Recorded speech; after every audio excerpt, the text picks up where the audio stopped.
My name is Massey, and me and my partner, Dennis Wagner, are going to be presenting our findings that we found with the Superstore dataset. So first, the data is, as stated, the Superstore dataset, which shows each item or product sold in a Superstore chain over a roughly 4-year period, and various other interesting points of data, such as the ID of the order on which the item was included, the city, region, state it was bought in, the date or date time actually of the purchase, or no, sorry, it is just date of the purchase, and then the customer, the ID of the customer who bought it, and various other data points. So what we hope to do is to sort of provide analysis answering these two questions. The first one being whether the manner in which customer return time, and by that we mean the time between customers purchasing again, whether this interacts with the superstore chain's discount logic in a way which might negatively influence profit or negatively correlate to profit. And then the second question is whether product pricing influences profit in the region of the South. So regarding the first research question, we can see here something that might seem somewhat surprising, and that is that profit seems to have a very low negative correlation to discount. So it seems that discounts, as they get larger, indicate or they tend to draw away from profit by looking at this, but it's really not near as much as we might expect. So now turning to the other part of the question, consumer behavior.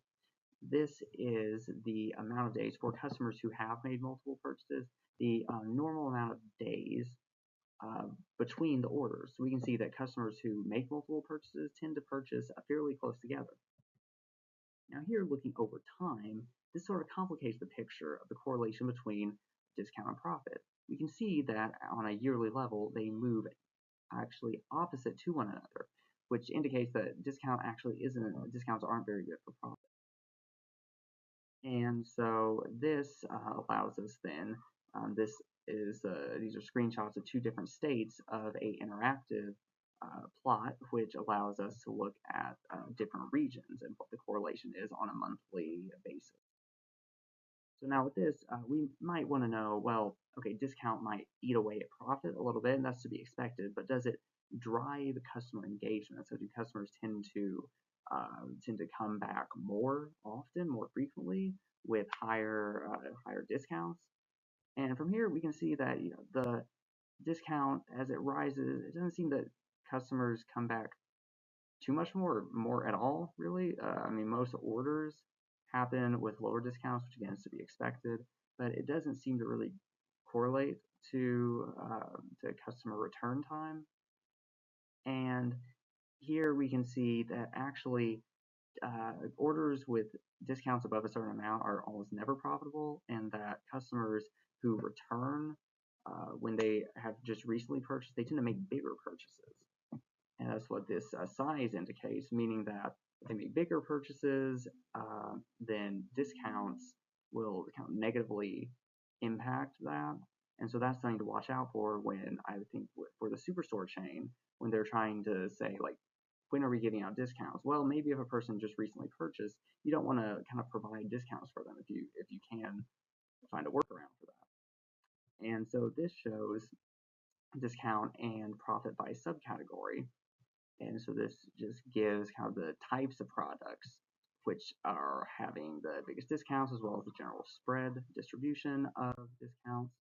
And now this shows for the categories. This top one here shows categories and their correlation to between profit and discount. And then technology it looks like have the worst slope. So then we look at the slopes of the subcategories within the technology category. And now this shows the times or the months where customers tend to make the or have the like sort of lowest amount of days or smallest amount of days between their orders. And then up here in the top one, then we can see the ones where the subcategories, where customers tend to come back and make more purchases of quicker. And so in conclusion, it does seem that discounts correlate negatively to profit, and the potential negative impact from discounts would seem to be compounded by the purchasing behavior of repeat customers. So if we look at subcategories which are most purchased by repeat customers and then compare to subcategories which have the most discounts applied, we can begin, or at least any executives in the superstore chain looking at this data, can begin considering what parts of the superstore chain's offerings might be most positively impacted by changing the discount policies and discount logic. Thank you. Now, Dennis, on to you. This is for the second research question for the presentation. Whatever product pricing influences profit in the region of the South.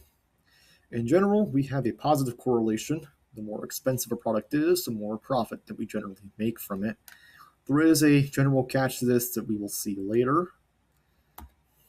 Greater correlation is that we have an interactive chart that allows us to see the correlation per subcategory. So for fasteners or envelopes or copiers, for example. This correlation likely only exists for certain product categories and not others. And we can see how each one correlates in the southern region. We also have different profit correlations for certain given products. So this particular product, this correlation is very positive in Alabama, positive in Kentucky, not so much in Tennessee and in North Carolina. Nor is it profitable in Florida either.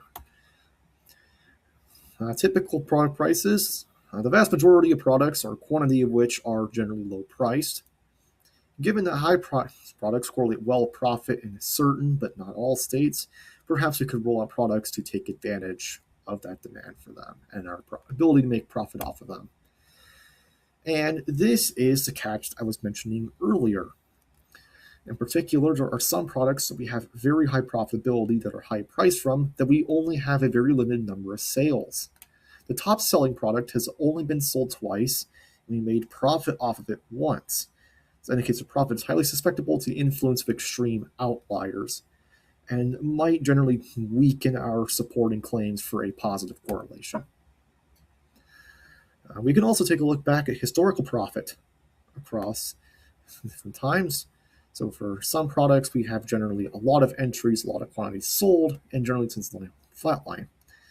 The most expensive products, meanwhile, there's very few sales, and they tend to have much higher volatility in those sales, which leads to this chart.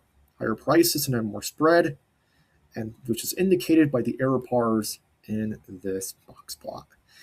Yet the median profit for higher products tends to be very positive, even though there is outliers in that area.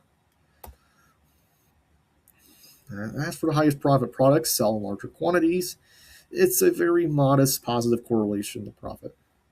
In general, quantity is that. Okay, we're taking that. Quantity sold is a very modest positive correlation to profit on the product level. And the bottom chart below shows which products have the most quantities sold, so staples be a very high quantity since by hundreds at a time. How expensive are the products?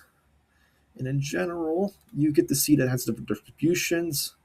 In particular, there's an outlier around the beginning of 2016 and to 2015, and this chart that the all regions do not account for.